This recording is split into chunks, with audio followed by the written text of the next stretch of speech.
Here we are.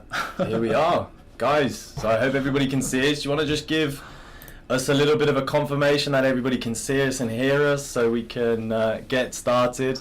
We'll give it a couple of minutes anyway, but no audio. See, that's why we do these checks. Well, they can't hear, so they've got no audio. No, I believe they should be getting some audio, but let's get confirmation on that. Can everybody hear us?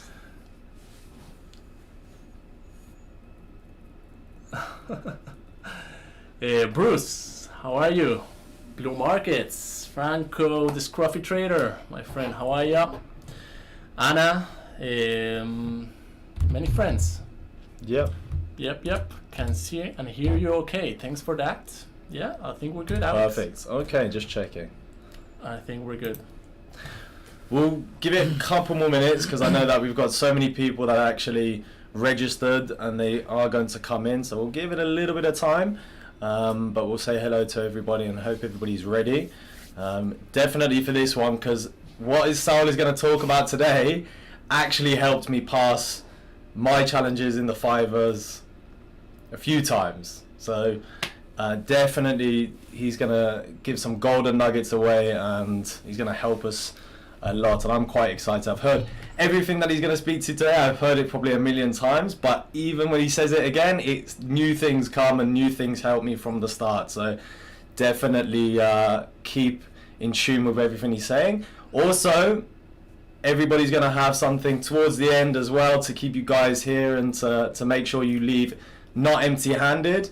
We are going to give a little bit away for some of you that are going to be in London, and some of you that are looking to become to come into the trading event that we've got as well. So some exciting stuff. Are you ready? It is. I'm ready. Just going through the chat. We've got some familiar faces. Yeah, familiar names. A bit blurry. I'll tell the camera guy because we did the preparation, but I think we're better now. I'm from Argentina. No, I actually was born in Mexico. Yeah, so that might be my accent you recognize.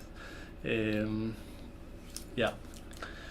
Alex.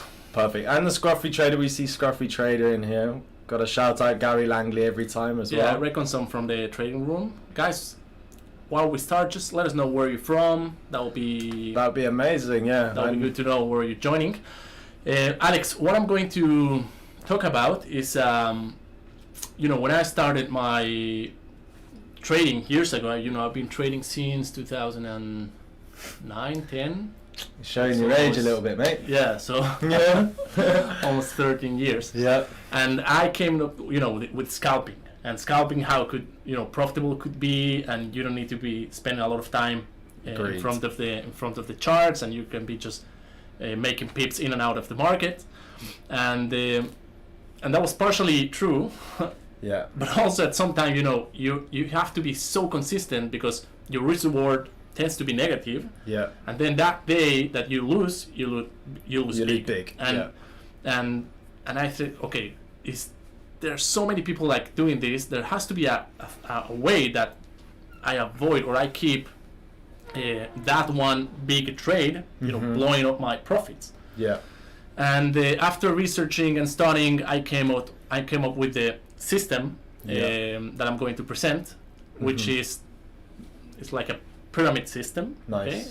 Or a pyramid method, and I'll show it, which is basically just scaling in and out of your trades, and instead of allocating allocating all your money in one single entry, you will break your trade into different valid entry points, and then you will be able to manage your trades actively and the precision. So I just want to say, so even if you're not a scalper, I'm an intraday trader, so I don't just scalp, but I know people that swing, and there's loads of different traders in here. What Saul is going to talk about today is fractal. You can use this in your own trading strategy, and it doesn't have to be, it don't need to be just a scalper. You can use the exact methodology in your own techniques, and it does work because I've used it and it's made me be more consistent, and it's helped me gets in and actually out of bad trades in better without losing everything. Okay. Without losing much. Oh, we'll go. Okay. So, shall we? Let's go. Okay, I'm excited. I can see it. I'll come a bit closer to the computer, and I'll start sharing my screen. And let's remember how this works. I see many. We got so many people from so many different areas. Yeah, nice to see guys from Cameroon, from Where's the all UA, the people from the UK? From UK, from Europe. So nice to see you guys. Welcome, Canada, Indonesia. Great to have you. Thanks for joining. Okay, so okay, let's start here. What I'll do through the presentation, I'm going to just try to explain what really is scalping, because we tend to see a lot of definitions in the internet that it's staying into a trade, I don't know, 1 minute or 5 minutes in a trade. But I think there's a better definition of that, and if you understand that, you might be able to scalp all time frames and not only the 1 minute chart or whatever it is. That will be very quick, advances and challenges very quick, and then we'll go into the size allocation model, which is what we're going to explain, the scaling in, scaling out, and the pyramid system, and then we'll go through some examples. I have one trade that I've been preparing for days now for this session. Hopefully it's a profit and can reflect what I'm trying to show. Okay. So those who don't know me, I've been trading for 13 years now. I mentioned that, and now I'm managing the day-to-day operation of the fibers. You should be familiar with us. I also like playing basketball and playing guitar. Playing guitar in my free time. Just some hobbies I've got. And what is scalping? As I mentioned, Alex, most definitions out there. You go to the cameraman just. We have vanished. There we go. That's a trick about scalping. If you want to scalp, you go vanish. out and Vanish your position, and then whatever happens, vanish happens. and come back. Yeah, that is what we're trying to do. Okay, so we know the market. We know the market moves from key levels to key levels. Okay, from demand areas to supply areas, where buyers want to be active to where sellers want to be active. Those, some are support and resistance levels, supply and demand areas, whatever it is. But the market will not go to those areas in a, linear game. I wish. Okay, yeah, I also wish. The losing trades, they all they tend to go like that. Yeah. But it goes like in a wave mode. Okay, it pivots towards those areas. So what scalping is attempting to do is to try to get a little piece of those impulses. Okay, so if we got these little impulses, okay, the pivots the market creates, so we want to try to make some profit in one of these little impulses and retracements the market does on its way to the next key area. Okay, so that's the principle. And if you notice here, there's no time frame in this chart, there's no symbol, there's nothing. So this could be a daily, it could be whatever, and it could be also hourly, minute. Bitcoin and Tesla and Euro USD, you name it. Okay, so we can theoretically scalp, Forex, stocks, whatever you want, and all time frames. Okay, the only difference is this range here. Let me bring the pointer. Okay, this range here on the 1 minute chart might be 5 pips. On the daily chart might be 300 pips. Okay, so if we can make profit on one of or some of those movements of the market, we'll be scalping all markets on all time frames. Okay, so that's the basic definition of how I understand scalping. Of course, the advantages is you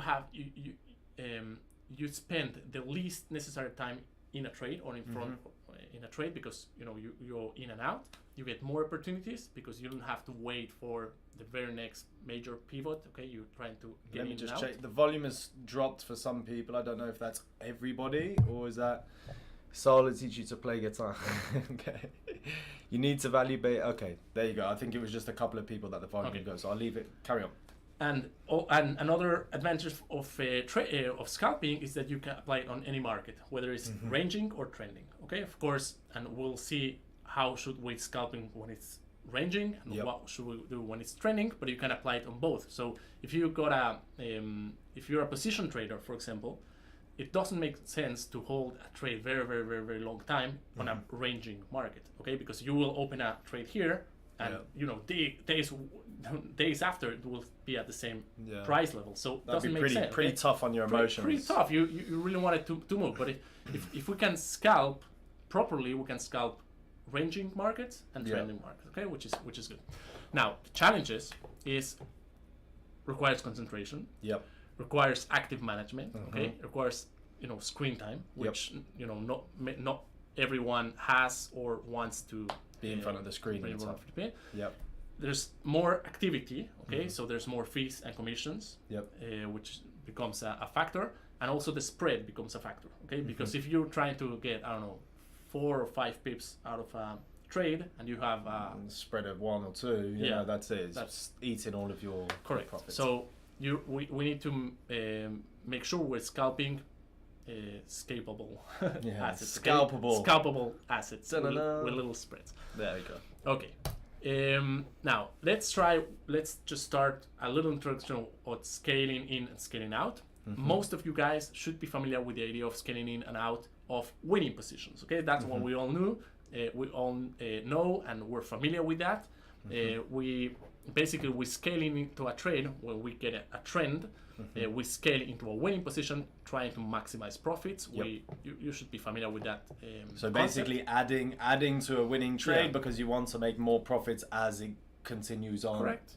In this example, you have an initial short here. You get a retracement. You add the second position. You get a retracement. You add a retracement. This, by the way, is easier to show, you know, to speak about than applying, but that's the idea behind it.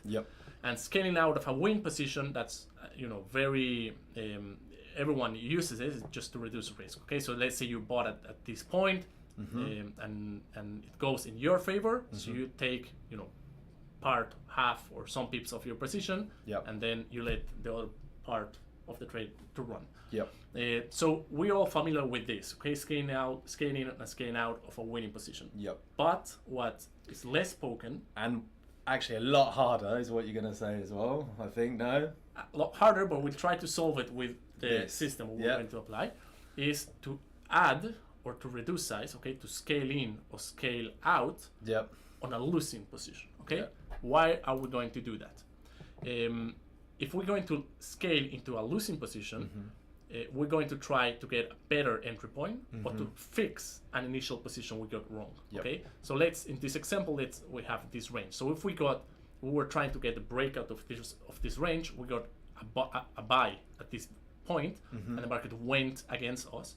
Instead of, you know, just doing nothing, we can add a second position, you know, at the bottom of the range, and then if the market goes up to half the way between the two entry positions, then you have minus 5 pips here, plus 5 pips here, and now at this purple line, you're at break even. So you have fixed your first entry attempt. So you can at that point you can, you know, close the trade, or you can just wait. Okay, and then if the market continues in your favor, then you would be positioned on a way better entry point, which is down here instead of up there. Okay, so that's the idea behind scaling into a loss. Now there has some risk here, so we'll discuss that. We'll get into that, but that's the idea, that's the concept. And scaling out on a loss, we're going to use it to save capital. Okay, so let's say we got a buy position here at the top. We were risking 100 pips. Okay, our stop loss is the red line. We're risking 100 pips, let's say $200, and the trade goes against us. Okay, instead of losing the $200 and the market creates a pivot point and then continues against you, okay, looks like it's going to go to your stop loss.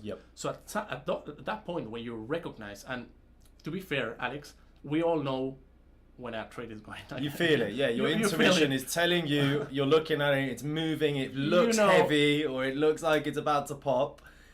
You probably don't close it. Because, it's going against you.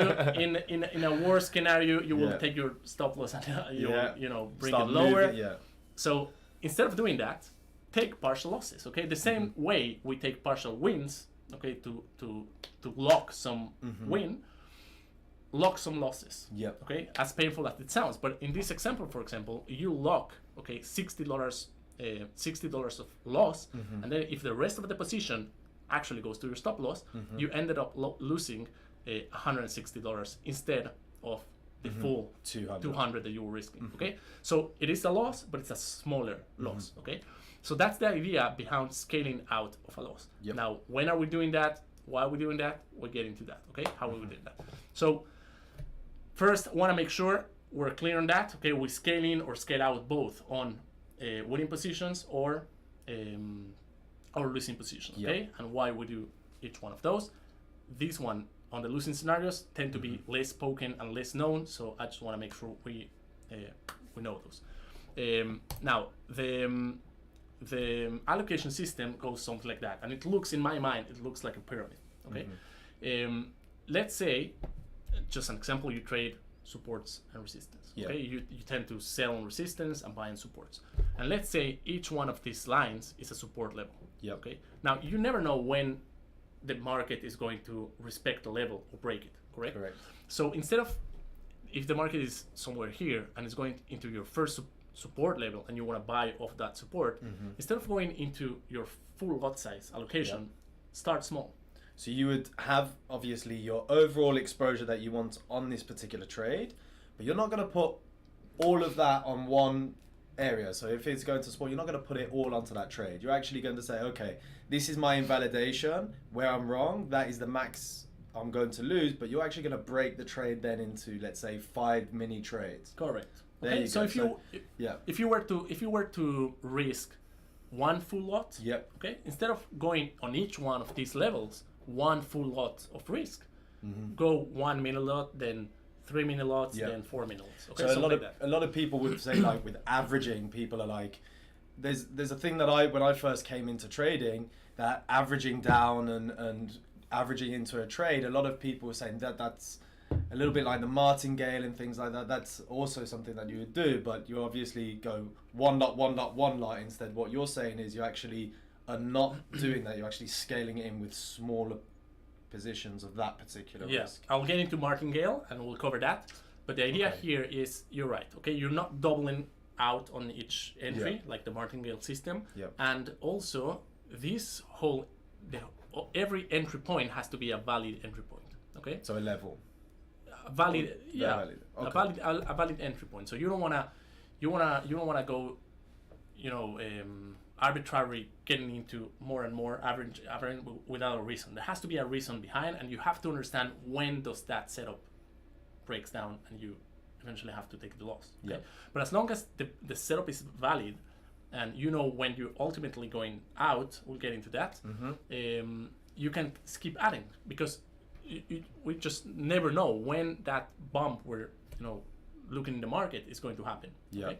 So let's say the market is coming to the first level, and you take a very small position, and the market, instead of going in your favor, goes against you. Okay, so at the next support level, you can add. Okay, you already have this 0.01 position. You can add another 0.01 position. Now at this moment, the market might go in your favor. Okay. Now if it goes back to the first entry level, now you're up. Okay, you're gaining now. You can close the first entry and stay only with a winning position. You can let both run depending on how the market is going in that direction. You can do many things. Okay, you can do nothing, scale in or scale out. Now let's say the market again goes against you. So at this point you can add another position. Okay, you can have you had already 2. You can add 1 more. And again, the market might go in your favor.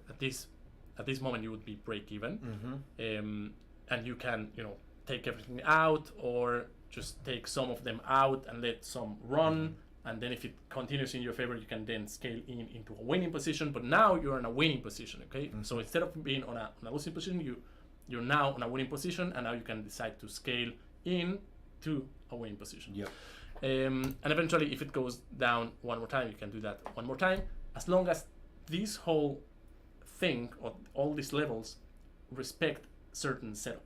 Okay, and of course, if everything breaks down, you need to take the loss, and that's it. It goes to the invalidation. It goes to the invalidation, but you need to first you need to measure what's the whole risk. Okay, so if this goes, I'll go and I'll get into that. Now, if we're getting into an expansion, a trend, okay, we got a trend. Now we want to do a little bit of the opposite. Okay, we want to go. We want to start large, okay, because we have a nice. Okay, let's say we waited for that pullback. We got a pullback and we went in. Okay, so now the market starts going in our favor. Now we want to scale into a winning trade, but smaller than our first entry. Because if your second entry is larger than your first one, and this goes against you, then you will be upside down very quickly. Had that was my newbie mistake when I was first trading, that I would get into more positions while I was in a winning positions, but I'd put the exact same. So I'd put one lot, it would go in my favor, I'd see a pullback to a fib, I'd get into another lot, I'd go up, and then eventually I'd go into another lot, but that lot actually ended up to be like the top of that particular little move, and then it would go against me, and then obviously it's already, break even by the time it gets back to my second entry. So when scaling into a winning trade, it's very important to every time you scale smaller than the previous one, because otherwise a pullback against you, you're giving up on your initial profit. Okay, so this is very important. So when a market goes against you, you want to start small and add into that position. When it's going in your favor, you want to scale in smaller than your previous position. Now you mentioned martingale, and I hear averaging down is not good. It sounds risky, whatever it is. Okay, so this is not martingale. We're not looking for random entries. Okay, we want real setups. We need to find out, depending on our strategies, how many valid entry points do I have in a certain setup. Okay, some strategies they give just one entry. Okay, there's I don't know, a very specific signal. You have one shot, then you cannot do what we're playing here. But if you have a strategy that is more flexible and more something that like a little bit of a consolidation, and then a little area goes up, comes back down, that type of thing. But that you're more active in the market, okay, then you can apply these concepts, okay, of scaling in, scaling out. But we want to eventually understand when does everything breaks down. All our stop losses need to be there, and we need to take the loss. Okay, we're not doubling on every entry size. Okay, we're adding, depending on how many entry points we got. We need to do the math prior. Okay. We have to take into account what's the total loss and where we place in our stop loss. Okay, in this case, okay, in this scenario, okay, this first entry was risking 20 pips. This one 15 pips, 10 pips. The setup breaks down at the same level, so they all have the same risk overall, or the same stop loss level. So let's go just to give a little example. Okay, let's say we got the GBP USD. This is the hourly chart, and we have that's a reading that what it's doing. But this might apply to many strategies. I just there's so many out there. I don't know all of them. But if you trade based on key levels, support and resistance levels, that would be much easier. If you have indicators, you usually have more than one entry point, so you will be able to apply this. So in this scenario, we have this push to the upside. There was a retracement, and I see like 3 possible entry points. Okay, I have the invalidation of the last pivot point, so that might hold as a support. This it's a nice level. That was a resistance, and it got invalidated. Those tend to work as swap zones, so tend to work as support key area. fit probably as well. Probably there's a Fibonacci level over there, and I mark also the extreme of the area. Okay, so in this specific setup, if I wanted to buy this scenario, I would have 3 possible entry points. Okay, so I would go probably 0.1 here or 0. And the numbers we need to work with the numbers depending on our account size and depending on the distance between that, but just to understand the concept. Okay, so instead of on my first entry point, which is I don't know how what the probabilities of that holding are. Okay, so I don't want to go very, very large in my first entry point. I want to go small. Okay, so I'll just go with my smallest position possible. And if I go then I have another level, I can add a little bit, and then at my last level I can add more. And of course, if everything breaks down, I need your stop loss. That's the stop loss. Okay, there's a little bit more probably there will be some activity. So I wanted my stop loss to be below that. Time passed, and the market actually, moved a little bit to the upside, but it continued to the downside, and it went all the way to the next level. Okay, so it had 1, 2, 3 stop loss, and this is just from today. Okay, I actually took those position with 0.1, 0.2, and 0.001, 02, and 0.04. So this first position, the numbers here are wrong. So this position started losing money. Okay, the second position started losing money. The third position, look how small profit has. Okay, this one is only 27 points in profit, and the whole position is already at break even. So I have one trade running 61 pips against me, another trade running 21 pips against me, and only one trade running 27 pips in my favor, and you're in profit, and I'm break even. Okay, and if this goes a little bit higher, the whole trade will be in profit.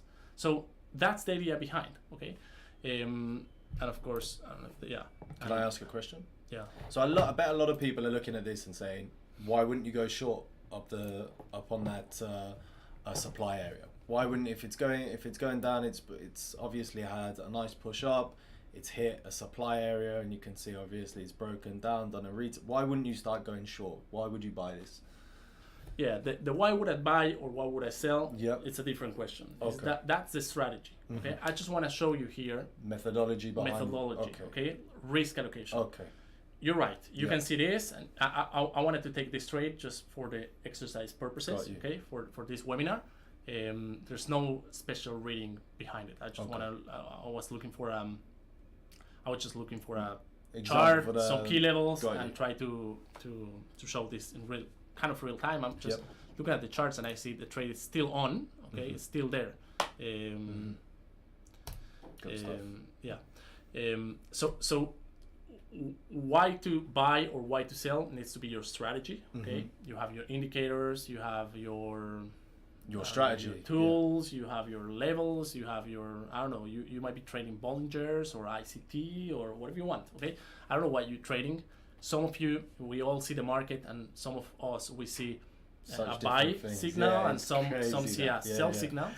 The whole idea here is to, instead of trying to go in full the first time, like in this example, if I was full the first time, I'll be taking one loss. If I go again, another loss, and instead of that, you can be making money. And God forbid that you're actually like overexposed on that first position, and you would have hit the stop loss, and you would probably be in revenge trading, trying to get that loss back afterwards. Yeah. Now, where's this market going? Hope I knew. Correct. I have no idea. Now, if this goes in my favor, depending how it goes in my favor, I will decide if I close some of the trades, I'll kill the whole trade, I'll hold off the positions. I don't know.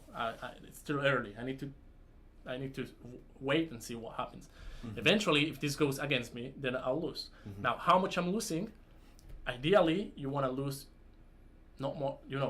We all learned we shouldn't be losing more than 0.5% a trade or 1% a trade. I don't know. Whatever you feel comfortable losing. But instead of looking at each one of these trades as your 0.5% or 1% of risk, the whole setup should be risking that 0.5% or 1%. So if this whole setup goes against you, you need to lose that 0.5% or 1%. Not every entry, but the whole setup. Okay. And it means you're actually taking smaller losses as well. I mean, when you look at the statistics of a scalping strategy and a profitable scalping strategy, you usually have a high win rate, because this goes in your favor. So you kind of cut out of that trade. And if instead of going 0.2 or 0.5, you take 2 trades of 0.001 and here 4 0.004. then it looks like you made money on 6 trades and you lost money only in, I don't know, 2 or 3 trades. So you tend to have a high risk win rate and a negative risk reward ratio. Okay, because in these trades you made 27 pips, but that one lost 61 pips. Okay, so you tend to have a negative risk reward or break-even risk reward and a very high. Some of our best traders are like that as well. We've seen some of our top traders. Yeah. That's the idea. Great. Let's get some questions. Let's get some questions, guys. Let's have a look. Money is made in the management of the trade. I need to get that as a signpost and putting it in the office. That is fantastic. I agree with that very much, Scruffy Trader. And actually, Gary's going to be there in London as well. So if anybody is a follower of Scruffy Trader, he's going to be there. He's going to be talking as well. Has anybody got any questions for that kind of methodology for Saul? This is actually when I first heard about this, and he was kind of like I went to Saul and I was like, what do you think about this trade? I got in a little bit too much at a certain point because I was just used to going full clip in one particular area, that I did have confluence in that particular area, but because I went full clip, it actually went against me and then kind of put me a little bit on tilt and edge because, you know, it wasn't following my plan, and also because I didn't have any room for that trade to actually move, it was putting me under pressure. And he actually said, if I would have just gone just in with a little bit first to see how it was going and then building up the position as I go along, or even just put half to start off with, and then when it went in my favor, add a quarter, and then when it went in my favor again, you know, in a pullback or something, add a little bit more. And when I did that, I think that was the first time I actually passed the Fiverr's 80k evaluation. I see some questions here. How do you identify those zones? Okay, the zones I identified them personally as, you know, supply and demand areas, but they don't matter. Okay, what's important? Each one of us will see different areas and different support or resistance areas. You might be using Fibonacci, so if you, instead of getting into the 23 level, 50 level, or the levels, you can break those levels. Okay, you can add into those levels. So instead of being support and resistance, can be Fibonacci levels, or can be your indicators levels, or whatever it is. Okay, personally, I identify them as supply and demand areas where prices move from key pivot points. Important movements have been initiated. But that's just me. How is this different from martingale? So that's a good question. Okay, and that's what I'm trying to explain. I didn't add. Okay, I didn't double on each. Okay, in this case, it looks like I'm doubling. But if I was adding more levels, I wouldn't be doubling every time. Okay, that's not the whole idea. And each one of these levels is a valid entry level. In martingale, you're just waiting. Okay, 5 pips I add, 5 pips I add, 5 pips I add, and sometimes there's nothing there in those 5 pips to support why you they put the maximum risk in the first trade, and then they actually double their maximum risk. So the maximum they would actually want to lose, let's say, is $200, and then it goes against them, and instead they actually double that again. So the risk is actually doubling. Whereas Saul is showing here that the overall exposure on the trade is actually is still, you're actually getting probably a smaller loss as well. So I look at this as very different to martingale, because martingale is obviously doubling when you've already gone full, in my eyes, full exposure on the first trade. That's what I think it is. Anyway. It's very different. Completely. Now, is this something for the 1 minute chart completely? If you come to the trading rooms, you'll see me, you know, doing this on the 1 minute charts. Okay, you can really apply. This is a 1 hour chart. The example I'm showing here, but I do this on a 1 minute chart. Daily charts. I was doing it on a 5 minute, 5 minute and 15. So 15 was getting my a little bit more of an overall picture, and then the 5 minute was execution. I was looking at the hourly as well, and definitely the daily just for a little bit of a bias, but it works. It's trade management at the end of the day. Yeah. The money management is more important, 100%, than the strategy. Okay. A lot of people say as well, trading, the execution sometimes is one of the hardest. Like finding the setups, most people can find good setups in the market. The execution is a harder part of it, but definitely the management, the money management, and the risk management is probably one of the most key points of doing it. Now I remember doing this exercise a couple of times live. We just chose someone from the audience, and we asked to tell us if I should go Yeah, I remember that. buy Yeah, or yeah, sell. yeah, I remember that. Short or long. Yeah. Okay, no analysis, nothing. Just tell me, should I go long or short? And after getting that direction, then I placed my levels, and I became profitable. Okay, because it doesn't matter the technique or the money management and breaking the trades and managing it. It's way more important than the initial entry point or the direction you choose. Okay, how do we do the whole risk calculation? That's a good question. Okay, so first you need to identify what's your first entry level and where's your stop loss. Okay, for the whole position. So in this example, we have 3 entry levels. So this is my first entry level, and that's going to be my stop loss for all the positions. So I measure how many pips I got from here to that, and I divide the amount of risk I want to take times the pips I'm taking and risk. So I know that's my full lot size. Okay. So if you go, okay, that's like, for an example, if I wanted to risk $100 and my stop loss is 10 pips, then obviously my risk that I would put on if I was going full clip would be 1 lot on that. One full lot, correct. So instead of going 1 full lot here, you choose to go 0.2, then at your next level 0.3, and then 0.5. Okay, that would be 2, 3. Gotcha. That's 5, and another 5. Okay, something like that. And then if you get into your stop loss, you would be risking the same amount of money you calculated the first day. And you'd probably lose less, to be honest, doing correct. that, which is taking smaller losses and bigger profits. That's it. In the example, how would you scale out? Are there any advantages or disadvantages of taking the trades in profit first?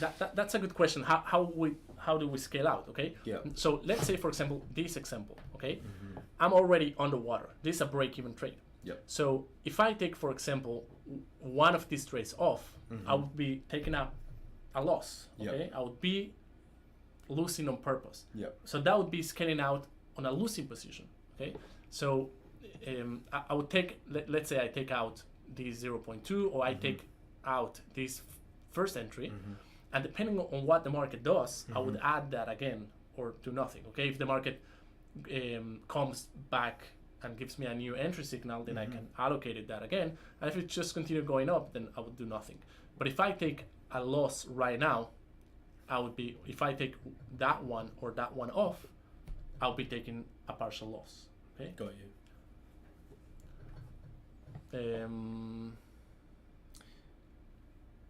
I think I'm going to try this method.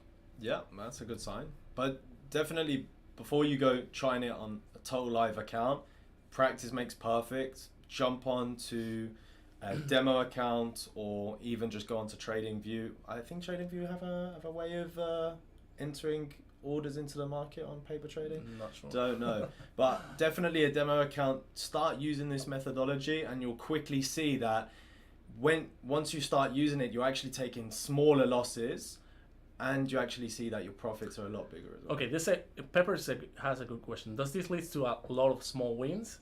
Yes. Okay, we're scalping. Okay, so we want to take a lot of small wins, but it also depends on what the market does. Because if this setup continues in my favor, okay, to my first entry point, then I would taking a lot of large wins and only a small loss. Okay, so every setup is different. Okay, you need to study this and practice this over time to see different setups, and then to get the insights of the strategy you're using.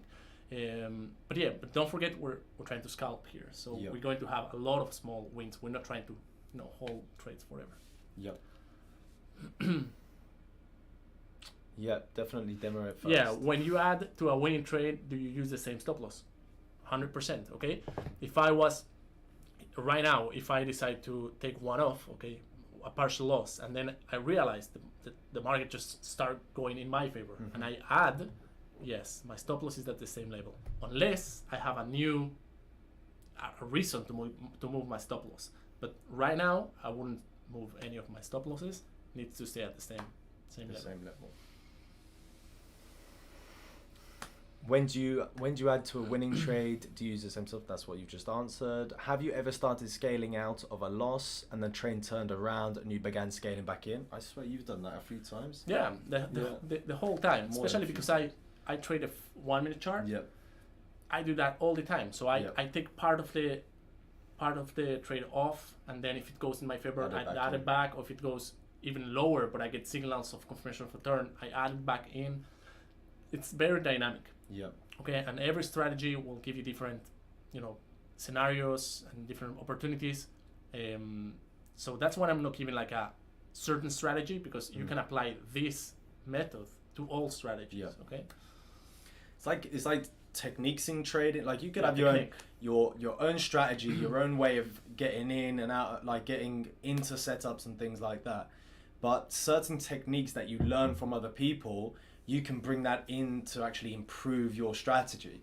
Like I took this from Saul and it improved it into my strategy. Mickey also helped me with using more EMAs.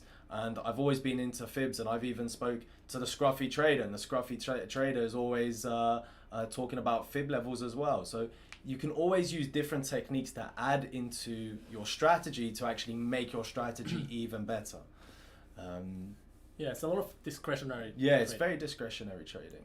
Yeah, which I like personally. I love too. being on the charts. I love being on the 1 minute. I love being on the 5 minute and 1 minute time frames.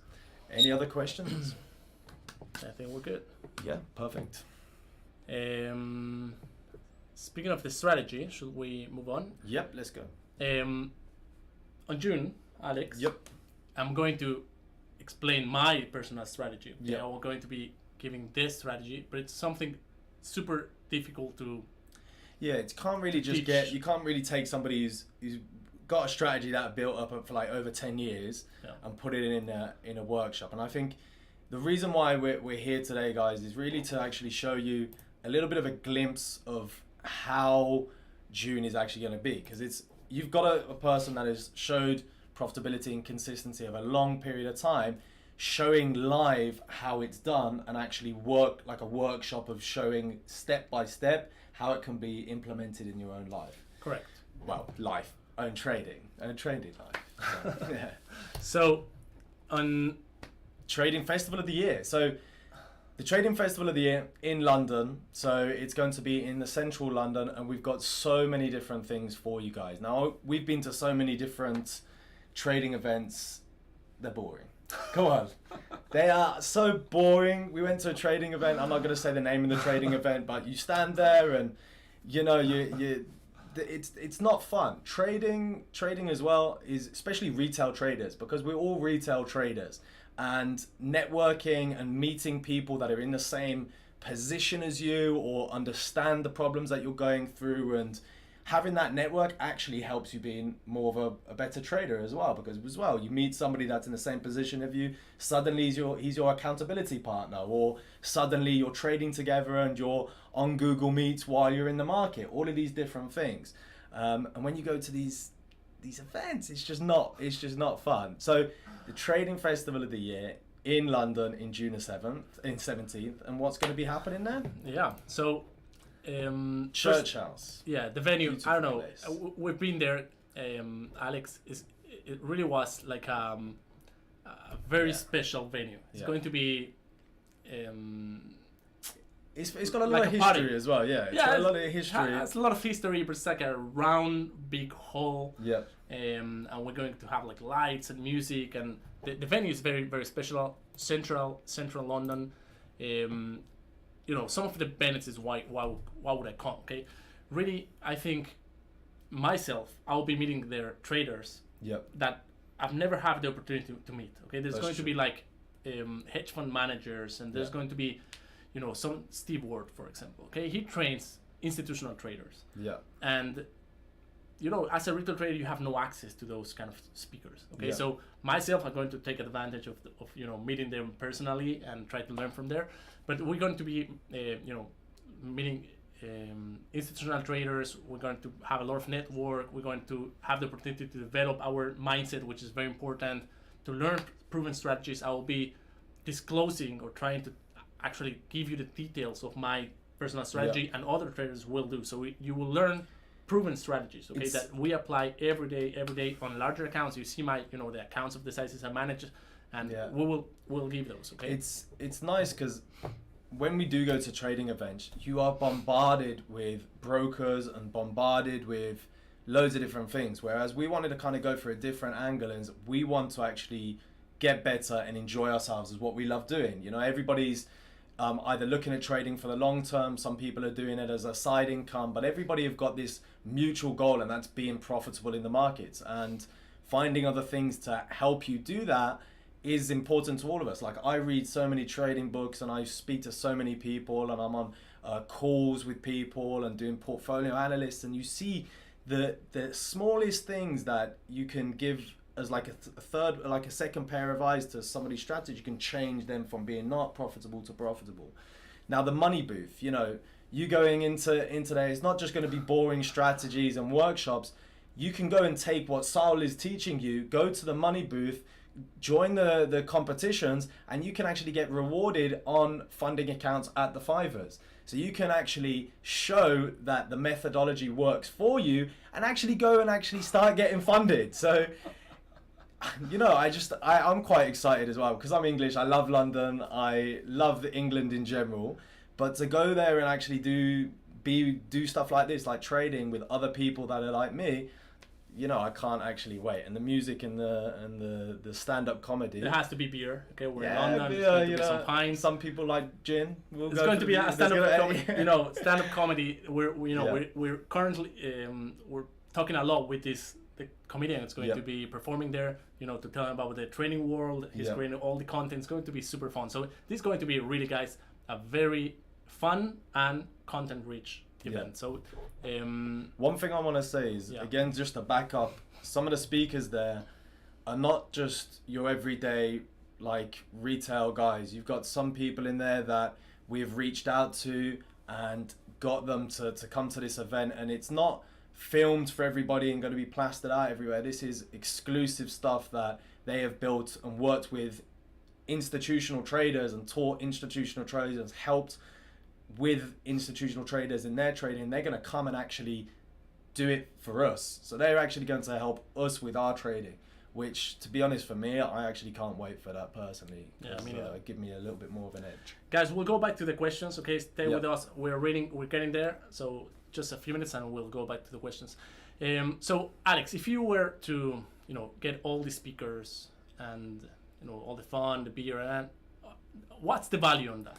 No, so It's look, it's a hard to lot. tell, Yeah, it's hard to tell. The way that I see it, the amount of money that I've spent on courses is, you know, it's kind of horrible. I don't even want to say how much money I've spent on courses and calls, one-on-one calls, and all of these different things. It's up there in the thousands, and the money, exactly, the money that I have probably lost in the market from not knowing what I'm doing is probably reaching a little bit more than that. I think my biggest loss was trading in Ethereum nightly, $15,000, which was my biggest loss, which killed me for weeks.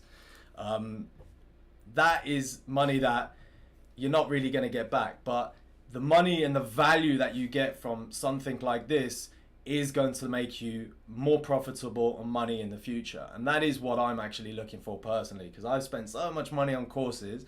I want to actually see what the big guys are doing in the institutional traders. I want to be going up against all of you traders there. I want to scruffy trader as well. I know you're a good trader, but I want to go against you in the tournament. You know, I want to go against everybody there. I want to see how I am compared to everybody else, you know, because trading it's competitive, you know. You go in, I love sports, you love sports. I do. There is a side of competitiveness in trading. You want to see how good you are against other people. You want to be able to get rewarded and see what you can do, you know.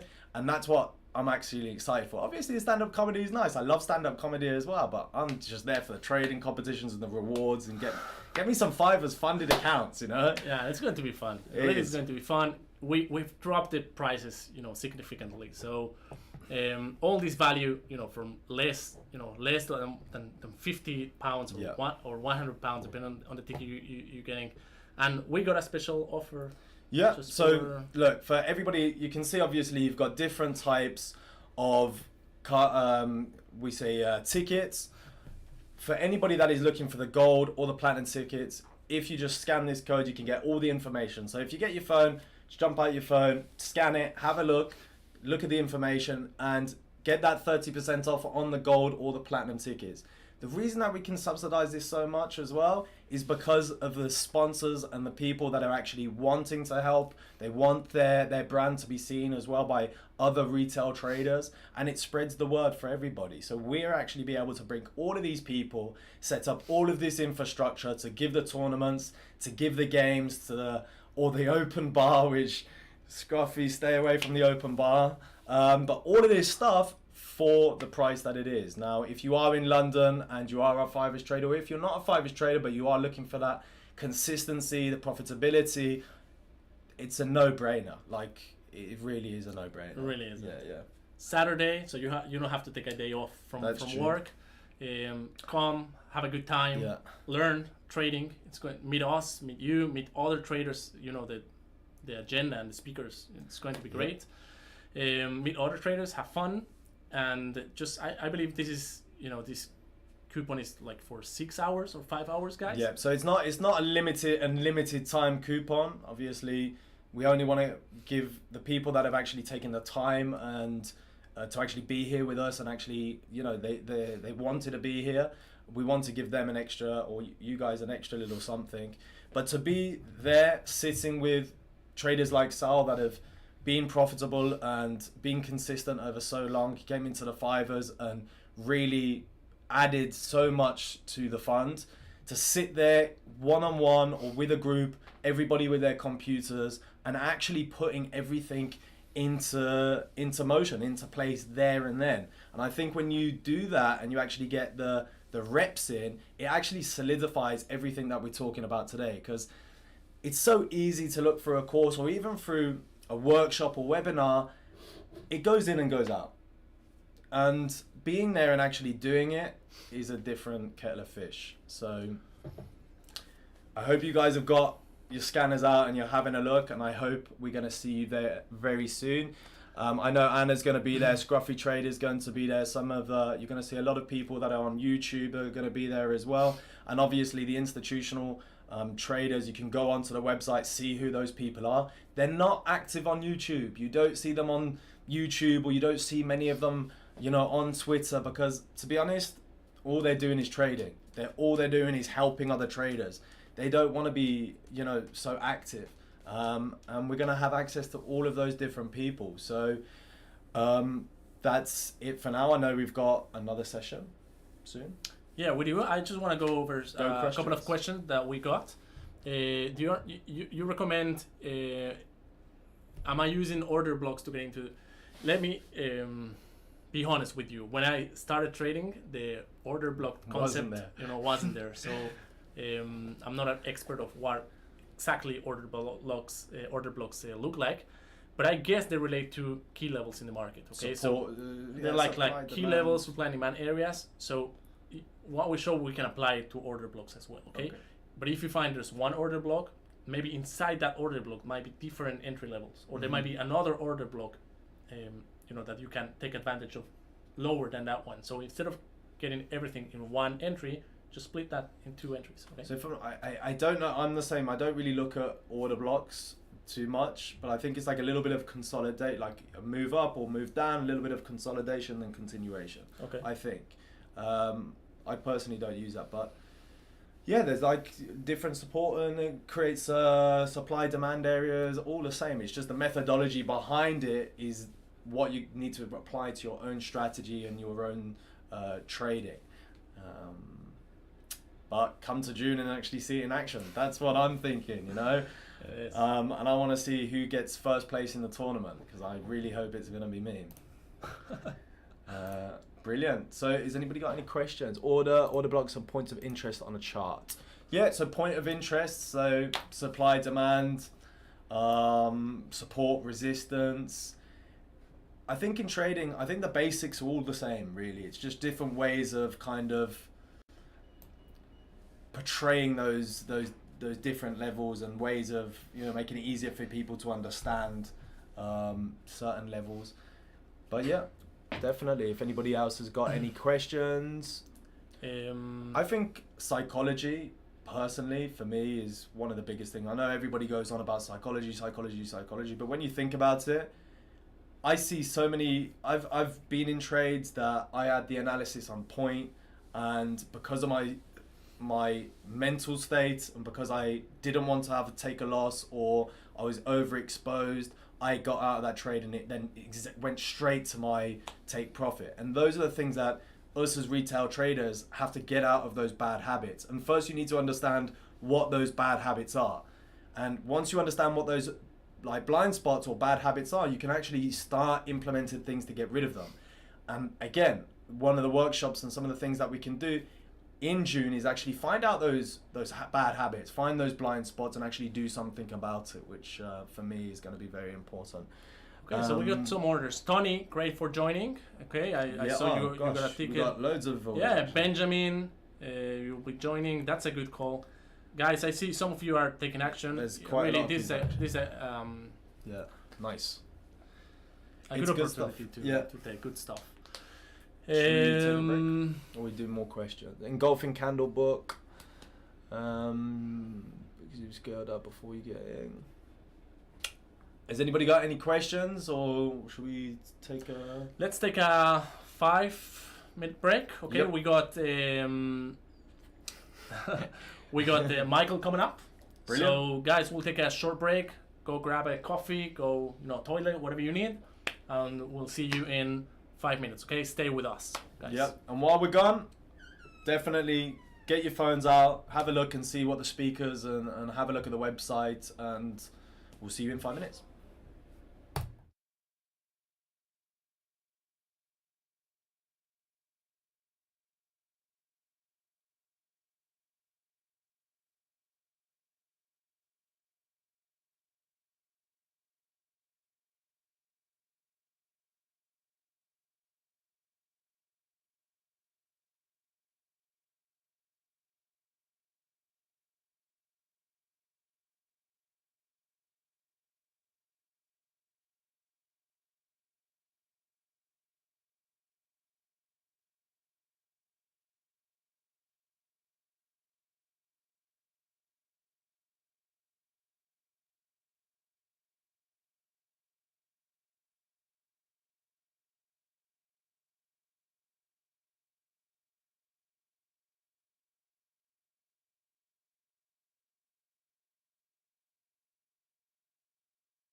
That's it. Yeah. I hope everybody is back. We'll give it a couple of, minutes. Well, we'll give it a minute because I know people are getting their coffee. People are probably having a little bit to eat, and they're all coming back. Yeah. But now we're with Mickey Katz. How's it going, everybody? What's going on? Where are you from in the world? Let me know. We've got so many people. We've got UK, got all over Europe. We've even got some people in America, Nice. Singapore. I think we saw Indonesia. That's cool. Traders everywhere. And are they trading stocks or Forex? Actually, tell us, guys. You're gonna have to say. Tell us if you're a stock trader, if you're, you trade indices maybe, or you're just FX, crypto, whatever you want, or you just trade anything that you can put on a chart. That's also good. Yeah, that's great. Yeah. Fine, Denmark. Denmark, Okay. nice. Canada.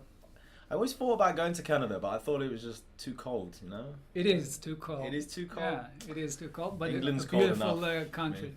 Yeah. Yeah, you're used to it, right? I am used to it, but there's like England cold, and then there's probably Canada cold. Yeah. So I got a good friend, minus 30 degrees.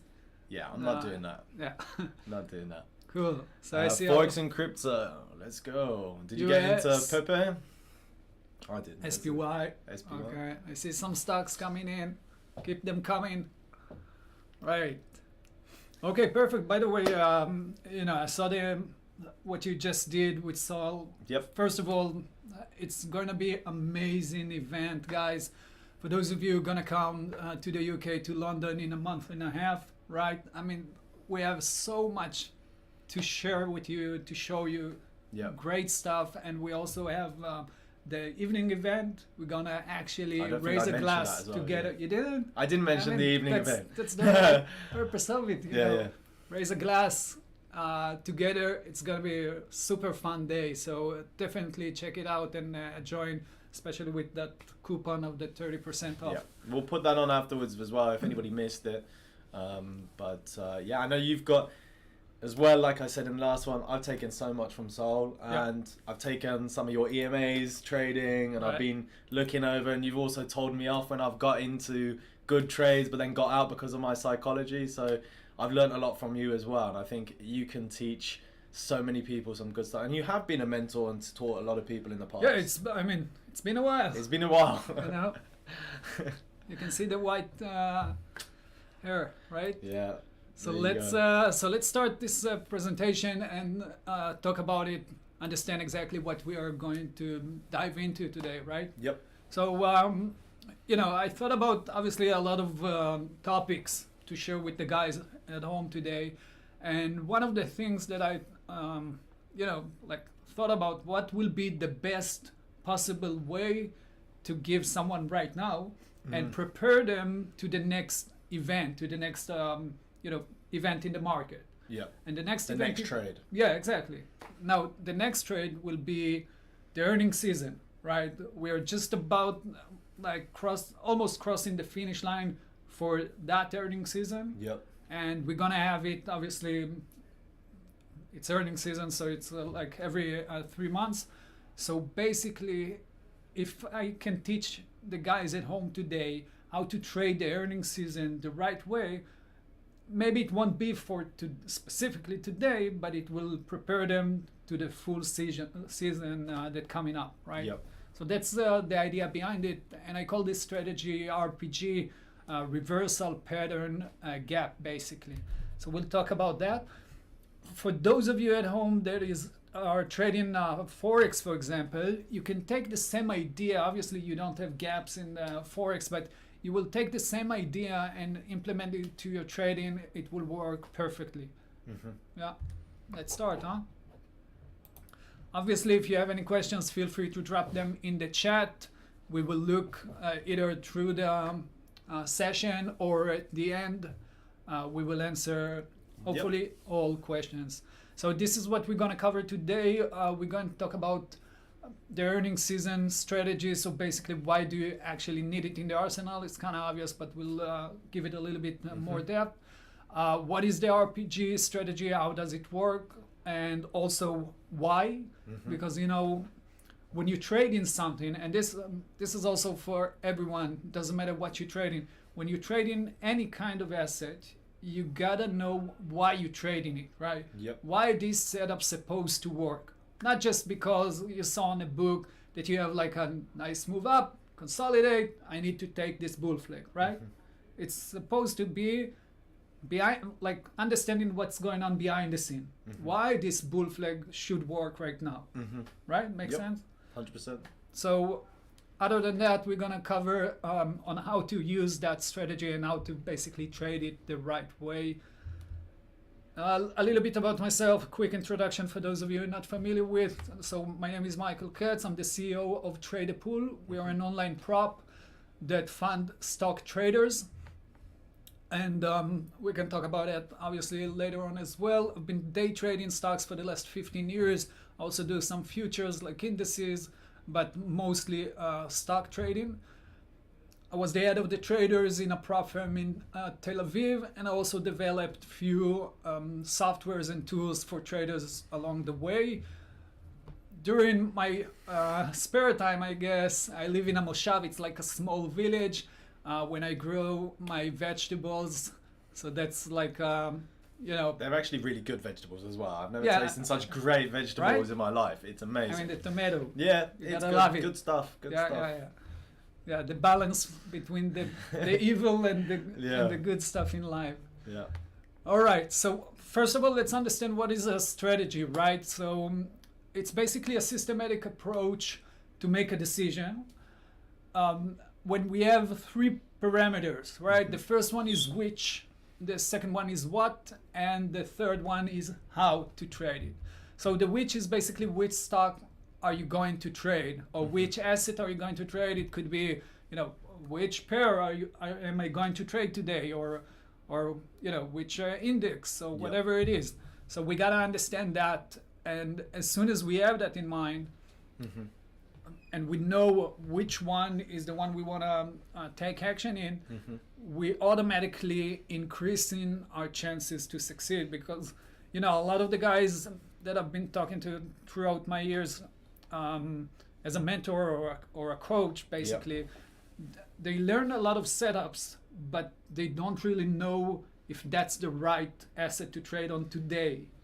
So Right? you say technically they know which are good setups like on a technical basis, but not obviously why this technical setup can work on this particular like this particular stock at this particular time. That's Exactly, and that will make the whole different, right? Yeah.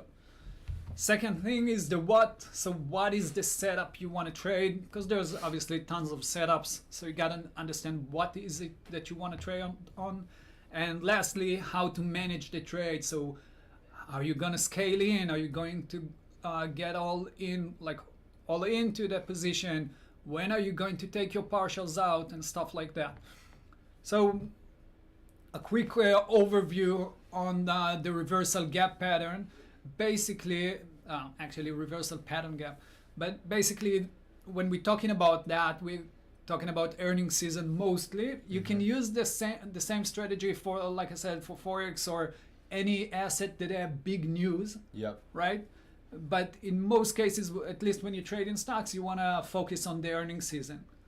And for those of you not trading stocks, this is the reason you want to trade stocks and trade stocks at the earnings season, right? There you go. Get in with the trade. Like I love trading crypto and FX. Always telling me about stock. I mean, that's the beauty of it. Look at that chart, for example. We're talking about a daily chart, right? I see that our. Can we move that again? Yeah. I see that our video is a little bit covering the chart, but Maybe you if can see. Can we move it?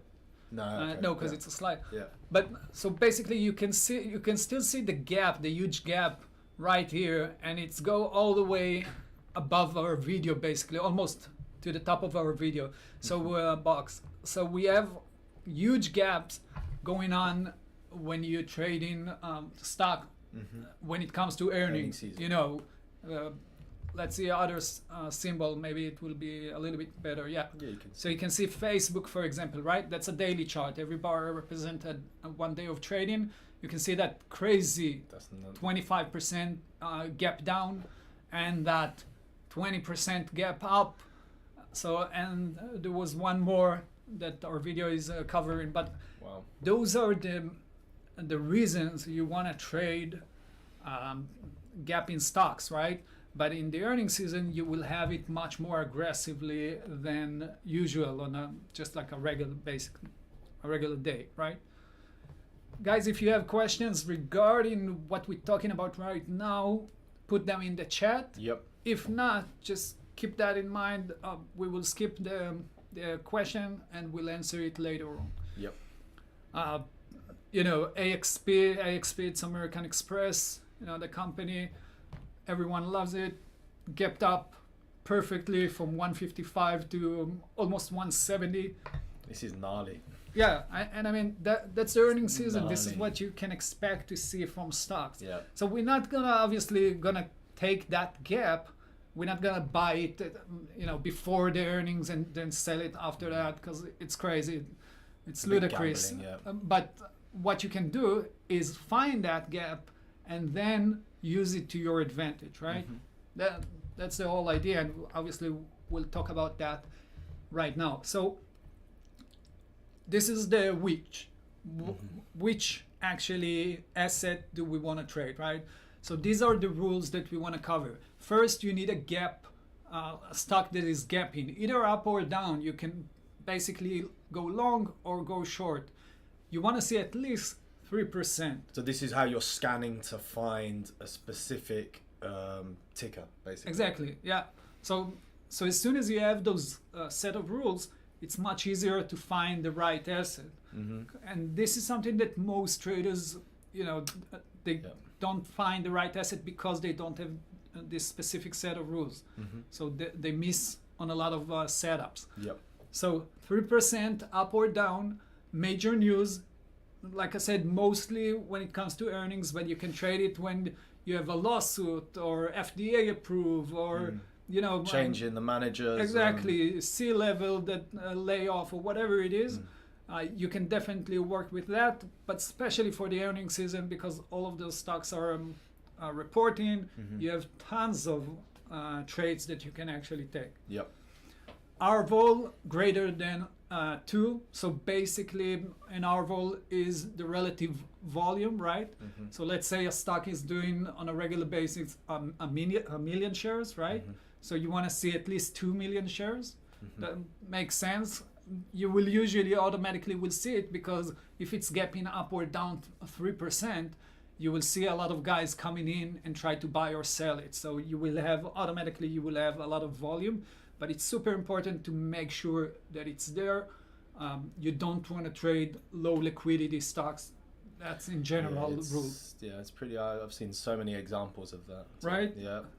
Yep. Low liquidity, low float stocks. I mean, we talked about it actually today, right? Yeah. we have a trader that going through the evaluation phase and want to become a funded trader, but he traded on such a low float liquidity with such high volume at the open. Just all of these things that sometimes when you're going on the open on a low float, you got to at least give it a little bit of time just to see what's actually happening, because it takes such a little to actually make such a big move, no? Yeah. So all of those things, it's better to have something that has got a lot of liquidity and that can move. Same with crypto. If you're going into the smaller coins on crypto and somebody is buying put in a large amount, they can make the price move in such a volatile way, and sometimes you can only get out when the market allows you to get out. So it's the spread that will kill you eventually. You know, you gotta have the liquidity, and also remember that when you trade in high liquidity, you will get better setups, right? Simply as that. So technical wise, you will have a cleaner chart, right? Nice. Lastly, you need the ATR. The ATR is average true range. Is basically what the stock or the asset can do on one day from the bottom to the top. So what's the range of the asset? So you want to see it above $1 in the case of at least stocks. You want to see it moves from the bottom to the top, at least $1. The average year usually on ATR is 14 days. So on the last 40 days, you want to see it move. You don't want to see an asset that doing 10 cents a day or something like that. Wow, it'd be crazy just looking at that and trying to trade it, huh? Yeah, and some do, but I don't know why.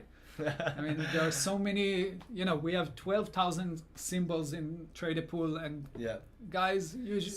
Some, even though you've got such, like, it's like candy in a candy store, Yeah. You've got so much to have and do, but doesn't mean you should go and eat everything, Exactly. You've got to pick and choose and the best one. Exactly. You got to, What will be the best candy for you? We'll see.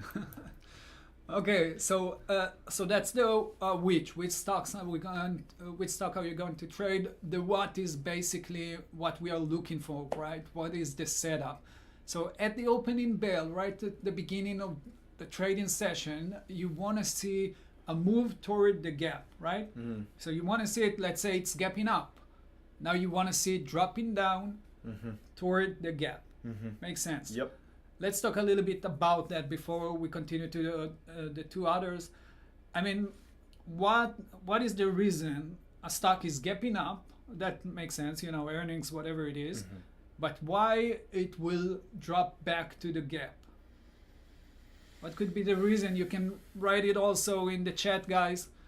Why do you think a stock will gap up? That's fine, but why it will retrace, basically? Me personally, I would think the reason why is because a lot of traders have got it in their mind that gaps should be closed. That's what I think. So you're saying a lot of people are going short, basically? Yeah, a lot of people are looking at that gap, and the thought of being that gaps usually close, that's their trading setup. And if a lot of people are seeing that, then they're going to jump in and they're going to start shorting it, and then obviously more shorting could add the weight to the downside, or even if they're buying, obviously that's what I think. So it makes sense, right? Yeah. Because it gapped up, let's say 3-5%. Yep. Some guys took it from the day before and now they made a lot of money. profits. They want to take profit. They're selling. Yeah. Some other guys, like you said, want to close the gap, right? And maybe also some guys took short a day before, so now they're like in a minus X, right? And what they will do, they will also puke in or get average, basically average up the price, right? They will add more to the position. So right, they bought it at, they sold it at 50, like got into a short position at 50. It gapped up to 60. A lot of guys will short it again and basically try to drop the price lower, right? Yeah, to get out break even. Or Exactly. So a lot of volume coming in and pushing a lot of aggressive sellers in all type of way, dropping the price down. Do you reckon algo is also a program to see gaps and do this kind of stuff? 100%. Trade with the algos, guys. Exactly, guys. Yeah. So liquidity gap, exactly. Yeah. Alrighty. So we have that situation. By the way, the same applies when we're talking about a gap down, right? The stock gap down, it bounced up, right? Because a lot of guys that took it the like yesterday, they bought it. Yeah. Now they need to average down their position, so they're buying again.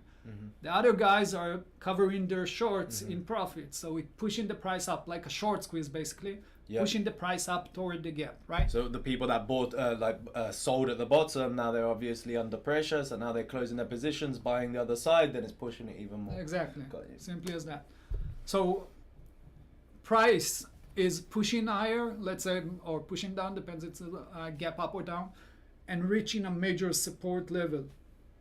Now we'll see a few examples from trades.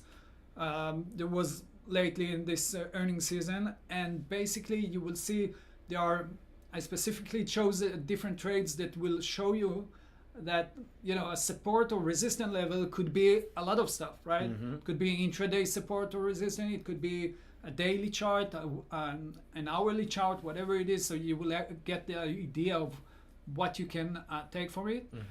And lastly, the technical formation, it could be a reversal candles, or like a pattern, it could be consolidation, whatever it is that basically forming in that level. Okay. Right, so we're looking at ON just the other day. on a 1 minute chart and on a daily chart.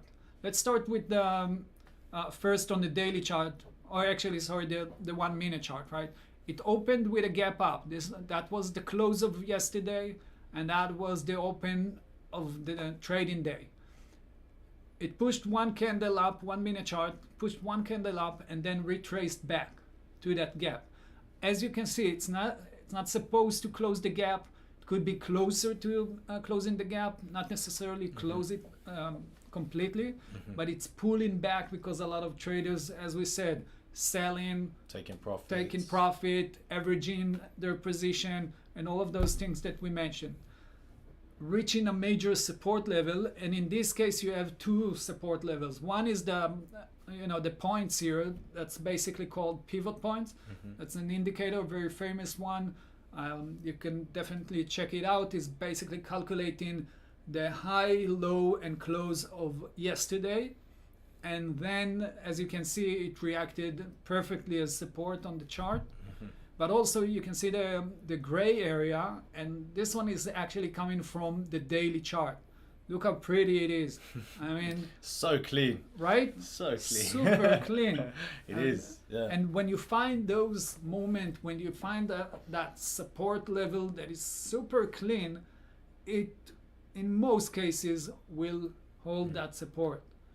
So guys, this is something that you want to do. Don't try, generally speaking, don't try to make it too complex. And I simple see stuff works. Yeah, I see charts that are covering with so many lines, trend line here and then, whatever, and you just need to find this clear level that all the algos and all the and all of us will basically say, wow, okay, that's a nice level, I should buy here, and that will work. Yep.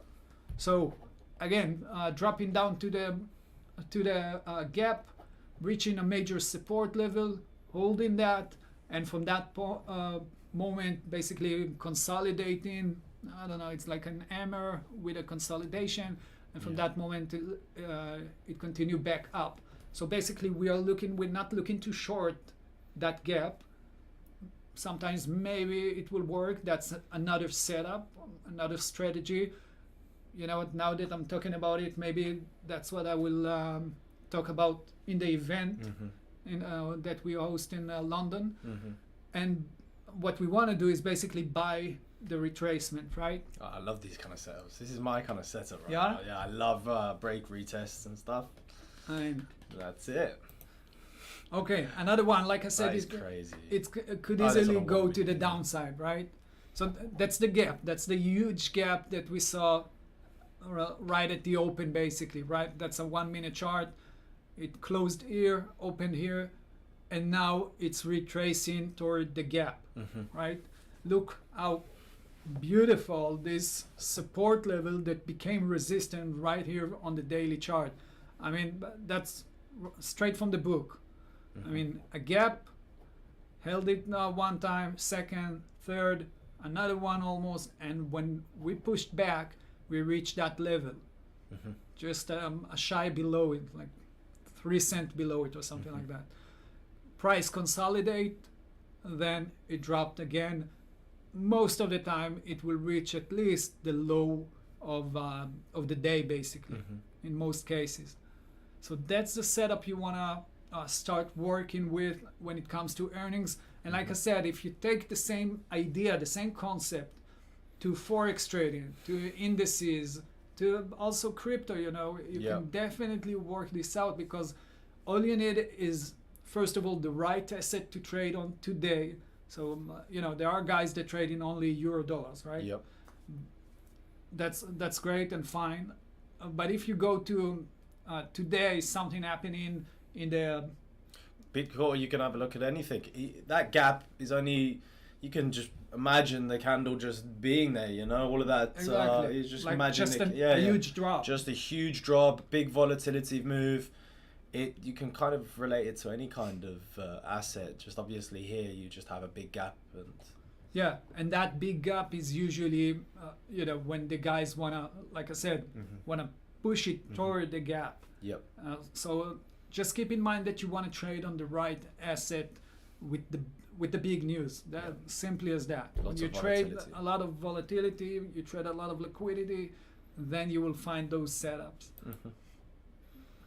Okay, that's a nice one, a really nice one on ATVI, the one that we saw previously. So again, we have a huge gap down, right? A crazy gap down, all the way from 87 to 79, something like that. So we have like a $10 move to the downside, then pushing higher toward the gap, and have a look what we have here. Basically a combination of two levels. And obviously, you know, Alex, when you mixing stuff together, when you combine them together, you get lots more confident that this setup confluence and stuff. Yeah. That's what I actually said in when we were sitting with Saul. Is adding these different techniques and different methodologies to actually enhance your own trading strategy. Like everything, adding a little bit from other people, and then suddenly you've got loads of different confluences that can make you a strategy with an edge. Yeah, exactly like that. So gapping down, moving higher. You know, guys are averaging down. Those guys that bought it here at 87 are now looking at their P&L and, you know, can't believe that, so they buying more. They averaging down the price. The price is pushing higher, and we're reaching that resistance level. And look again, so perfectly, you know, that's the close of the gap from a few days before, like 2 weeks before. How beautiful and clean that is. And besides that, we also have, you can see on the small window here, you have the pre-market. For those of you who are not familiar with the pre-market, it's just basically a time when you can buy and sell only with limit orders, and it before the opening bell of the New York session and after the close. Nice. So you can see that we have that gray area, that's basically the gap, but also Is that 420? almost, that's a Yeah. 200. 200. 200 EMA also coming in together with More that level from the daily chart. Yep. And now you're not just getting one indicator or one place, like one level, you're actually getting much more confirmation for that trade. Nice. Right? So it's consolidating, dropping, consolidating, and you just basically take the consolidation in that matter. That's literally from today on INCY. Drop down with a huge gap down, 75 all the way to 69-ish. Push higher, exactly as we want to see it. And in this case, the resistance level is first this 50 EMA, the blue level, the blue line, and also the gray is representing $72. It's a round number. Exactly. Nice round You know, number. in stocks, probably in crypto as Yeah, well. definitely. that Algos round love round number. numbers. People look at round numbers as well. Like you got the 2,000 on ETH or 1,900. Everybody are Exactly. looking like 13,000. 30,000 for Bitcoin. Like these are the numbers that people are like, their eyes are on them. So yeah. Exactly. So as soon as you have that, you know, price consolidating, same setup, guys. What I showed you until now is just the exact same setup with different resistance indicator, right? Yeah. So it could be a level from the daily chart, could be hourly, could be an indicator like an intraday, like EMA, exponential moving average, or the Pivots. pivots, exactly. Whatever it is that you're working with, obviously you will take what we're talking about today, you will take it to your approach, right? If you usually work with, I don't know, like 20 EMA, right? Yeah. Or if you work with other indicators, 2150, 200. yeah, That's what I use. 9 EMA, whatever it is, Yeah. you can basically take that approach, the concept, and start shifting it to your, right? Perfect drop. It's actually dropped even more to 69, if I'm not mistaken. I mean, easy one. And that one is also a nice one, NXPI, And I wanted to show you that because that's a bit different from what we just saw, because the drop after the gap is much longer, right? So we had a nice gap up, dropping down, and in this case, instead of just a quick drop and bouncing up, we have a long way to the drop, and like it's like drifting, isn't Yeah. it? It's like instead of sharp, it just drifts into the level, which sometimes is quite worse than it's a lot worse than just a. What do you mean worse? Worse, I mean like sometimes if I'm trying to buy something, I see like a straight drop down to the level, and then it's like shows a lot of volatility, catching out people's stops and then going straight the way that I want. Right. That's what I like to look at. But when I see something drifting into a level, and you think, okay, it's gonna break. Normally it just does the opposite. That's why I see the drift. It just goes into the level and then just does the opposite thing. But when I see a price going into a level really fast, I actually probably like getting into those levels instead. Yeah, so you have those mean reversals, right? So it's very sharp, very Like aggressive. break, retest to a level really sharply, and then continuation. That's why I like it. And when you have those, it's also amazing because you can actually see how easygoing are the sellers, right? They're not being aggressive. They're not trying to push the price even more. So you're reaching that level, and you want to see, like I said before, a major level. So sometimes when you have this, like you said, the drifting moment, if it's not a major level, they So might you prefer a break drift? it. You prefer a drift? Then You know me, I'm a fast kind of trader, so been eating them vegetables in your garden. so I like to do it fast, quick and dirty. Yeah. So In in and out. most cases, I won't have those trades like a drifting trade, but that could also work for guys of you that not making it to the 9:30 session, and you want to trade it afterwards, right? Yep. So just remember, because that is an important one. Make sure that the level is accurate and strong enough, right? So you can see that tail here that pushed the price higher was basically the opening of the gap, right? So just make sure when you're trading, you gotta keep an eye. Where are the buyers? I mean, they're not gonna buy just because the price not gonna push higher just because of nothing. Yeah. The buyers will come on certain levels. Yeah. This is pure technical. And lastly, you can see COF. In this case, it took a stock that actually gapped down almost 2%, not 3%, to show you that trading could be very systematic and right on the dot. But if you are a discretionary trader like myself, for example, then you can bend the rules sometimes, as long as you understand the concept of what's going on behind the scene. Yep. Right? So you can see a perfectly resistant level or support level that became resistant on an hourly chart. Again, super pretty, touching all the places. We're going higher, reaching that level and dropping down, and that was beautifully done by COF. So amazing move. Okay, so now that we understand the setup and the rules that we want to take, we have two options to trade it, right?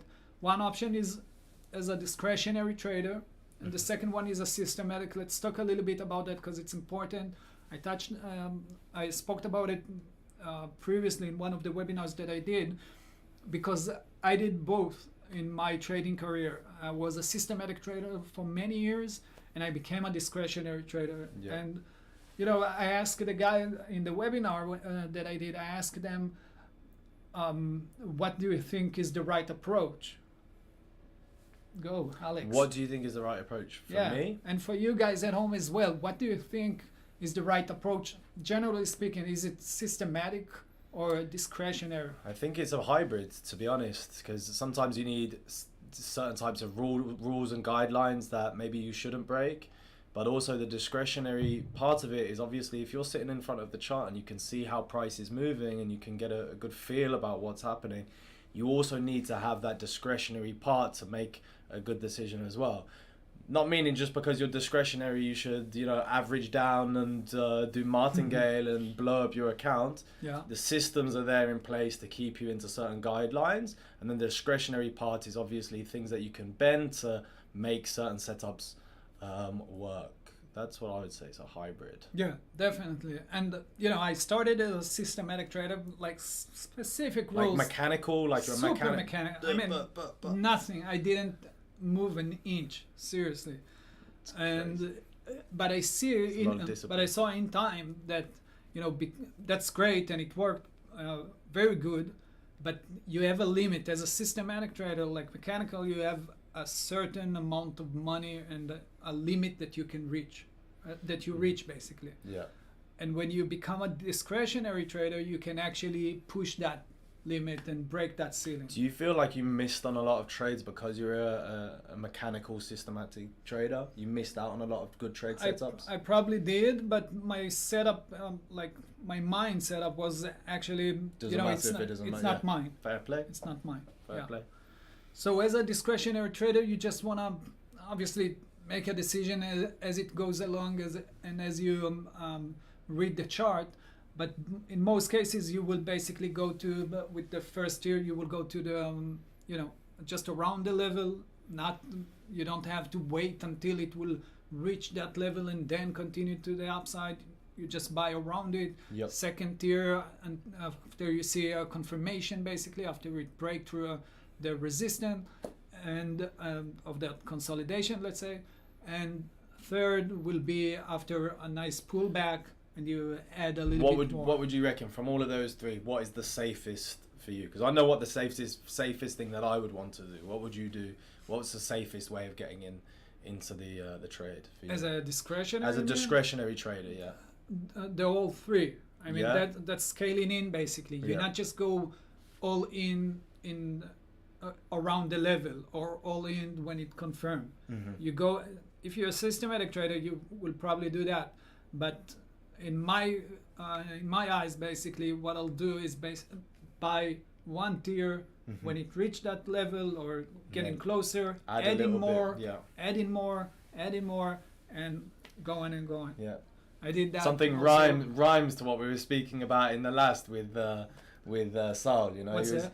Obviously he used to have his trades and he would break it up and ladder into. He wouldn't just put it all in one go. You know, so he would actually ladder into trades. That means he could get into trades as well, but also get out of losing trades in a better way without.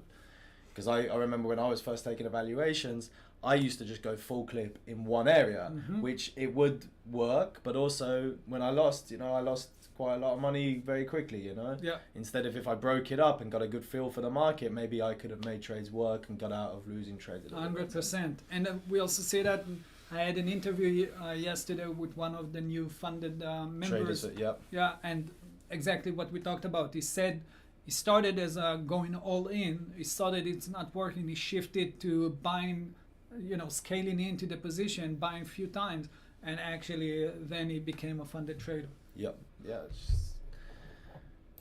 There must be something to it if everybody's saying it and it's working. So you gotta do that.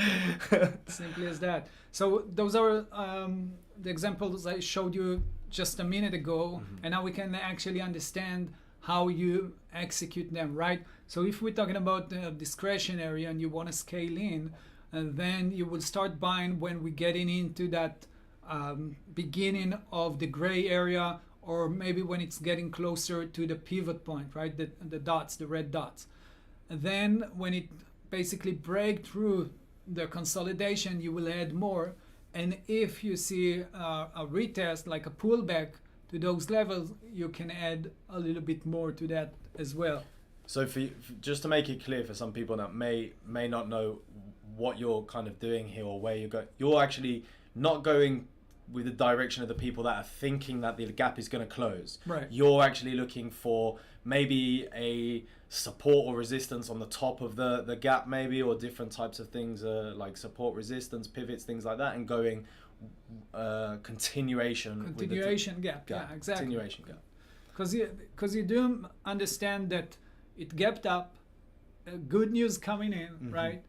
So it makes sense that after a pullback after a lot of guys will close their position or whatnot, they will want to See try to more, push yeah, the yeah. price higher. Yeah. Right. So going with where the majority, the volatility is going, just following With it. the gap, yeah. Nice. So the same applies here, right? So it gapped down, move higher. Now if you scaling in, you will start shorting it right when we're getting closer to that level. And as soon as it break the support level, the consolidation, you add more to it. And in this case, that was also pretty nicely. It went down, pulled back, Nice. you can add more, Yeah. and now we're dropping down again. And is this is on a minute? This is on a minute chart. That's a 1 minute chart, but you can literally trade this on an hourly chart, you know, on a daily chart. Yep. So it's simply as that. You can see it on that chart. Just, Yeah. you know, it gapped down, pushed higher to close the gap, then dropped down again. Simply as that. Okay. Next, the same idea, right? Move higher to the resistance level, retesting the resistance, basically touching the resistance. From that moment, you can start scaling in, shorting the level, and after it consolidate and break it, either from that point or right at the top, you add in more to the position, and you can ride the wave, probably all the way to the downside, so the low of the day, basically. So you would be aiming for the low of the day, That you will personally, be, or yeah. is So what I'll do is go the first tier. I will take out when I'll reach a support level. Let's say, Yep. in this case, right? Let's say I shorted it here. So when I'll reach that support level, that will be one of the first partials I want to take out. Yep. And then, and if it will break it, and I have another level below it, I'll take another one, and obviously just play the levels. See if the market, the SPY or the QQQ, the ETFs for the market also will help to push the price down or maybe going higher. Yeah. So you can see that on all examples, right? Pushing higher, reaching that level, short, consolidate, add more, retest the consolidation, add more. I love the EMAs. I think that EMAs just really help with confluence, especially in that, and you can see it's so clean.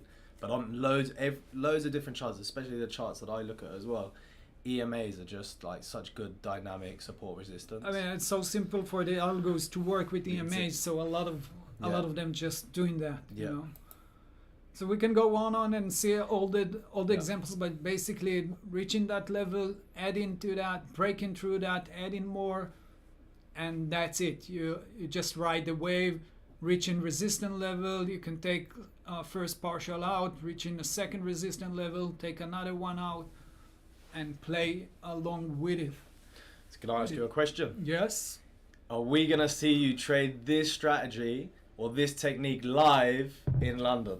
Okay, that's a good one. First of all, it's gonna be in London. We're gonna do it on Saturday, right? So Saturday. Crypto's open. That's why you've got to come to crypto. But I keep telling you. And also on, we are hosting a contest, a live contest on Saturday. So we actually got a replay data, and we're gonna play it live tournaments. For you. Yeah, I told them all about that. Yeah, they know. Everybody knows about this. So that's gonna be amazing. And I will definitely share. Will share a lot more of my strategies and the setups and the way, at least, that I see the market. Yeah. And again, it doesn't matter if you trade in Forex or crypto or stocks. The concept for all of the markets are basically the same. The foundation is the same. All you need to do is tweak it a little bit to your asset, but the idea stays the same, right? So definitely, guys, check us out and come to that live show. I mean, we can continue, go on and go on. So a couple of things that we didn't mention, obviously, as traders, we all like free stuff. We all like goodies. We all like loads of this stuff. I love little free trades and things like that. Definitely, when you do come there as well, something I didn't mention is the traders goodies, all of these different things that you actually get as you come into the festival. You get your goodie bag with so many different things, merchandise. You get different types of booklets and things to help you with strategies. I can't even go over so many things. I think we've even got this is the teeny thing compared to the stuff that are in these goodie bags for people that do come. But even the basic like patterns and things that Mickey has obviously gone through, and he's used the patterns that have got the most profitability that he has seen over his 15 years of trading. He's put them in this book. He's obviously gone through. Yeah, the institutional traders, we told them all about that. I think people that are coming in now, the institutional traders that are going to be there, for us, I think is going to be a bit of a game changer. But it's not just... Remember when we went to London that last time and we went to that trading show and we were just like, what is this? You know, it's so boring. It was nothing compelling about being there. We wanted this event to be totally different. We wanted people to come, network, meet other people, compete against other people, laugh, raise a toast at the end of it as well, share stories on trading, comedy. It's not the stand-up comedy, and it's not a black tie event, right? We don't even wear black ties here. Come with shorts. Yeah. I'm coming with flippers. Flippers, flip-flops. Flip-flop. Yeah, or sliders, depending on where you are. Flippers. We'll see. Come with your flippers, guys. Yeah. No snorkels allowed though. Snorkels you're gonna have to leave at home. But it's gonna be a blast. Definitely. I want the money booth. So the money booth again, you go there, tournaments, things you can take what you're learning there in real time, take it to the money booth, enter in the competitions, and actually earn your place to actually start with live accounts, with Trade the Pool, with the Fivers. It's not just for Forex.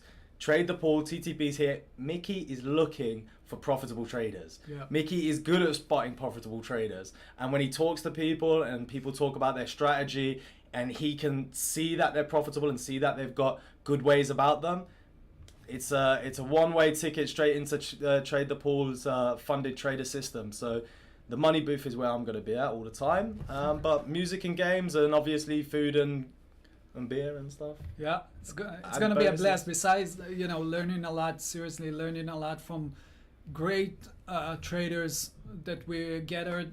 It's going to be just a fun place to be on a beautiful Saturday. June, is it sunny in London in June? It's sunny. Is it? Do you know, England can get really hot in the summer.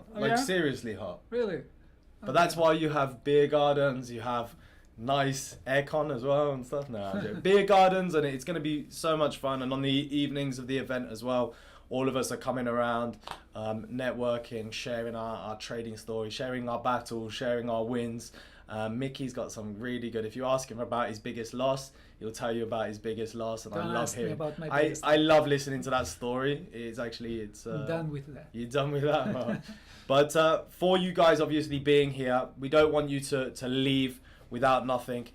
Like I said with Saul, the amount of money that I have put on courses, coaching calls, the amount of money that I've lost in trading because I didn't know what I was doing, that is, I can't even bring that back. But a value that we can put on of networking, meeting people that have already done it, have shown consistency and profitability, people that are training institutional traders right now, people that are leads in the prop firm industry, people that are finding profitable traders day in, day out and have coached them for years, all in one place. A value, it's so hard to put a value on this, but we want to bring it to people as a cost-effective way. You've got obviously 3 tiers. Silver ticket is fantastic. If you just want to go to the silver ticket, you want to come and you want to see the stand-up comedy, you want to join the traders tournament and get those free accounts and even get your goodie bag, go for it. But for the people for the gold ticket and platinum ticket, there is so much more. You get one-on-one time with absolutely everybody. Everybody's going to be there. You can ask your own questions. You can't really put value on it, to be honest. You have a workshop, like a 3 or 4 hours workshop on supply and demand. Yeah. I mean, from the master. People don't as well. You see it all on YouTube, and there's a lot of stuff free on YouTube. There's a lot of stuff free on the internet, but it's very difficult to actually really understand understand it well. And you understand it well by putting the reps in, and you're actually like practicing it with people while they're holding your hand and showing you the best way of doing it. 100%. Can't put money on it, but come join us, guys. Exactly. So you've got obviously here the different tiers and things like that for everybody. I know for everybody here, you've got the discount. Take your phones out, like right now. You got your phone. Put the scanner on. literally scan it. It's going to come up with all the details on there, everything that you need to know, all the different speakers as well. You can research them. These some of these speakers you're not going to see on Twitter, you're not going to see on YouTube, but you're going to see them on different Wikipedia. You're going to see them on different places on the internet that you can see that these are the real deal. And 30% off those gold and platinum tickets. Yep. You can't really miss it. And if you do miss it, then we'll send you a card. Yeah. Yeah. Alrighty, let's see if we have some questions, guys. If we miss some of them, feel free to. Yeah, EMA 9 or 21. I personally use 21, 50, 200. You've used quite a 420. You told me about. I got a 200 and a 420. Yeah. People, that's a nuance as well. You don't hear people talking about 420.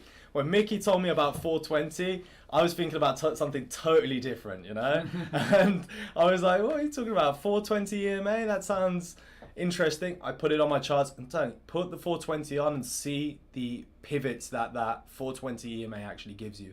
But these nuances, these are little things that people don't actually talk about. They're not the attractive thing to talk about. And when you actually stand with people and you get into a conversation and you find out those little nuances that they use that they don't tell people, that can be the difference from your trading from where it is now to you being profitable and you actually getting funded with the fivers, not with trade. Well, with the trader pool as well. I'm only joking, but that's you can't miss it. Any other questions? Are you going to bring freestyle program back? Freestyle program? Don't think so. Not anytime soon. We've got the high stakes. Go for the high stakes. The high stakes program. We've had so many traders going for the high stakes program, but I want to keep everybody to looking at London. London's where we're looking at, and London is what we want to focus on. So get your phones out.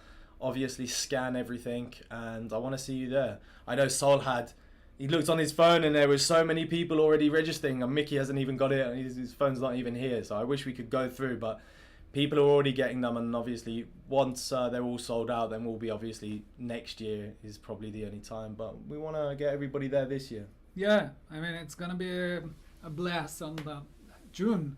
Yeah. London. So much to do in London too. Yeah, you like London? I love it actually. Yeah. Great vegan food. Fair enough. There you go, guys. Well, look, we're going to leave this on the screen for a little bit, or you can obviously go back. It isn't an unlimited 30%. This is only for a short space of time for people that are on these webinars. So I think it's like 6 hours. You get 6 hours. Make up your mind. Go through the website. See what value you're going to get and make the decision. Put it in, and we hope to see you in London in June. Yeah. Thanks so much, guys. Take care for now.